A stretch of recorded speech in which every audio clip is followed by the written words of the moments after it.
Great to have you back here on the Morning Show on Arise News. Right, let's go straight to it. We'll have Vero Marioghae, and we have Vero Marioghae Mbanefo here. Nigerian music industry and music in Nigeria in general has come a long way, especially regarding lyrics that stands the test of time. Well, joining us now for a chat, like Rufai had said, on Nigerian music industry is Vero Marioghae.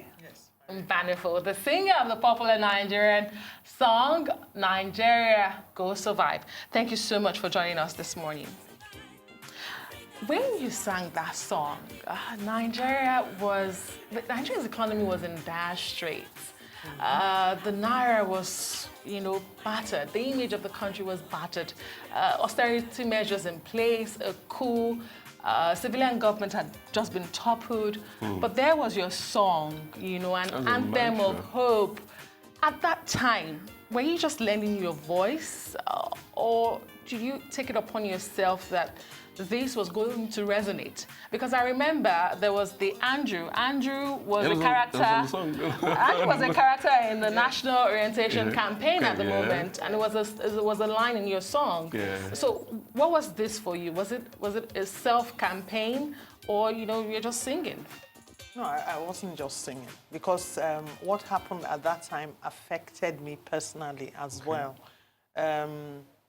We from a country that, things, it's not as if we didn't have the poor, but I mean, things were just terrible. Usually people would come to campuses and recruit even when you had not finished, you hadn't graduated. By the time we graduated, they told us there were no jobs. And at that time, the private sector was not very well developed. So the major employer of labor was the government. And they put an embargo on employment. So guess where all of us were? Out on the streets without a paddle. Because you were fresh out of school then? Yes, yes. That was 85? 83. 83, and you... Gosh, I feel like a dinosaur. You churned this out with Tabansi Records. I mean, tell us the leading up, how you recorded the song. I know Tabansi Records in Onitsha picked it up with you. I mean, tell us everything about it. Let's hear the backstory. I used to ask an undergraduate at the University of Jos for some pocket money. I used to sing on NTA, old songs like Where Have All the Flowers Gone and all that. And I used to sing at faculty events and all that. So that was how the late Sonioti, Professor Sonioti, got to know me. He was the head of the Theatre Arts Department at the time. He wrote the original Nigeria Go Survive, original. It doesn't have too much bearing on the one that I did, but I sang it for him, actually. I was the one that voiced that one for him.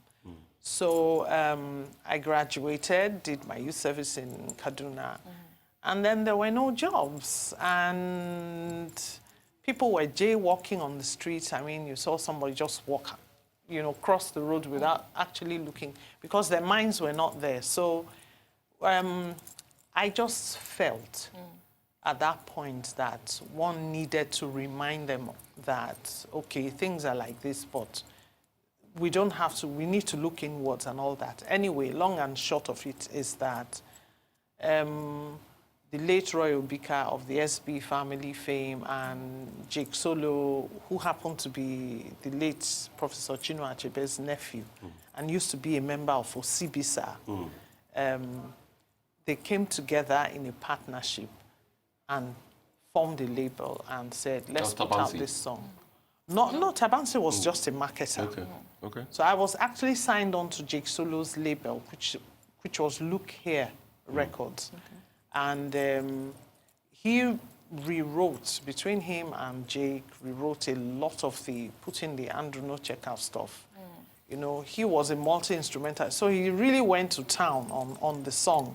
Nobody has been able to play it the way he did it. Anyway, that was how we recorded it and did a video. Sorry to interrupt you there. Just hold on to your thought. We have to go to South Africa, Cape Town, where the World Economic Forum is holding And we Accept have the overtures of the South African government. You need to talk about compensations and the likes. And the government And of also South Africa is not doing establish enough. communication between the victims and the South African She was government as well. criticized for not pulling out, like we saw the CEO of Zenith Bank do. She came under a lot of criticisms, and she has just explained that it was very pertinent for her to lend her voice because the government failed to act. But let's go back to our conversation here with Ms. Mbanefo. Yes. 30 years after, how do you feel that your song, your anthem of hope, still, resonates? We're still tackling the same issues. How does that make you feel? Very sad. It's nice if your song continues to live, Evergreen song. but not this one. I wish that we didn't have use for this one, honestly, because the way I see it, I'm a mother, I'm a grandmother too. Yes, you give birth to a child and you expect that child to grow. And even if the child has health issues, you expect that after some time, the child will become healthy.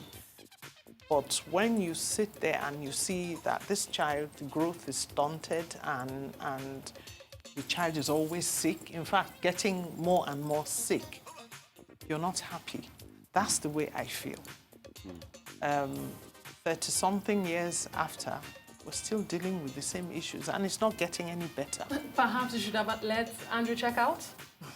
When you look back now? You have let Andrew check out then? I don't think so. She checked out. It's funny she's saying we shouldn't check out. We've been around for a while. I just took some time out to raise my family. I never left this country. As a matter of fact, I'm married to somebody who has a British right of abode because he's Anambra and British. His mother was English. He refused to leave. I won't lie to you, I was tempted a few times, but I still believe. I still believe that. I don't know, I see something that many people don't seem to see. When I say that Nigeria is going to stand on her 2 feet again, they tell me how. But I'm also I have strong Christian convictions, so I know that sometimes God does things that just amaze people. So I don't know how or when, but I'm going to see it happen. Let's talk about your new works. Because since not only Nigeria will survive, you have a thriving career as an artist. What's your career like? What are your new works out? How's been the music industry now for you?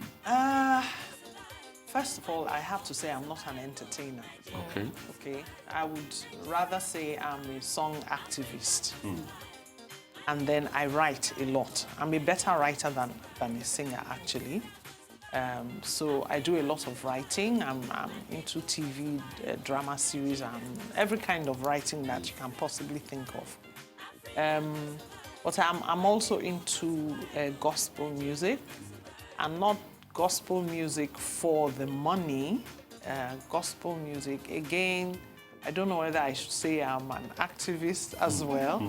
So I have songs that I've recorded I'm just going to put out there. I'm not going to, anybody can download, So yes, I have some new works. I did a remake of Nigeria Go Survive. Okay. Yes, with a little bit of rap. I didn't do the rap. Otherwise, you would have heard something that will make you... Yes, so I got a young man to do the rap. I have a lot of... I think I've given up a little bit on my... I call my generation, those people in the 50s, the forgotten generation, because you have the older generation who are still in power, and they just bypassed us. And now you have those in their 40s who are now... So I've kind of, let me not say given up, but that's what I've done. So my attention now is on youth like you guys, because that's where my children also fit in. So I have a lot of passion for the youth of Nigeria. And, you know, I keep telling them, you need to think, how did we arrive here? This is why. And if you continue to do the things you're doing now, you won't have a country left. So you need to change your psyche, your whole orientation.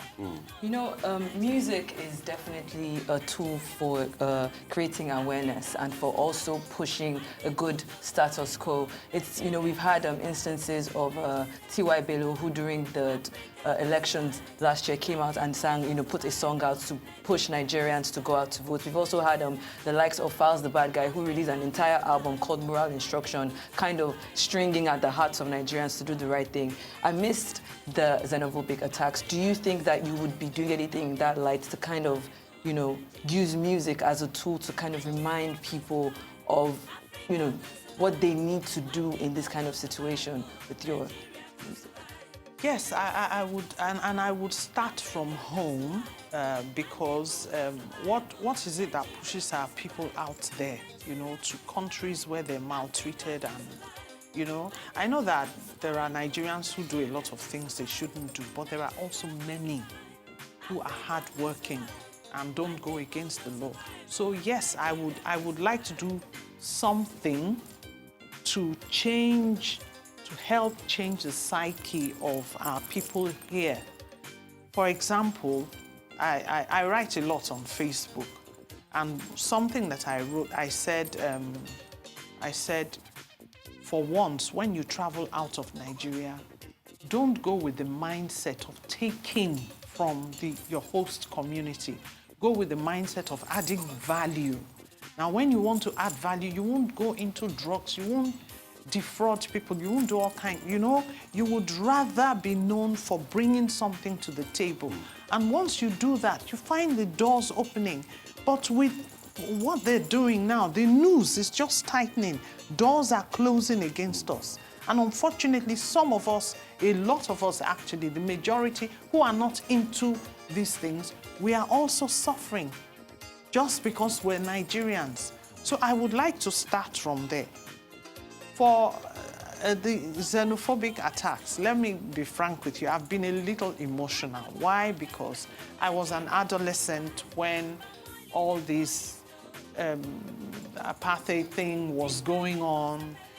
I learned to read very early in my life, and so my dad used to put the newspapers, you know, he subscribed to, and he would tell me to read to him. So at an early age, I learned to read about all these things. And I know what Nigeria did. Even I personally, I did a little kindness to a South African refugee who was sent to my school. I was at Federal Benin then, you know, and I'm a little emotional about what they do. I'm angry with the South Africans. But I think if their people would tell them what we did, and would tell them that Nigerians are not responsible for their not having jobs. You know, if they would really go out of their way to educate their people, that all these attacks would stop. Let me get your opinion of the Nigerian music industry as it stands now. If you had the opportunity to change something or add something, what would it be? I always say that the gift of song is a very great gift. And honestly, songs have a way, they are stronger, they're more powerful than verbal whatever.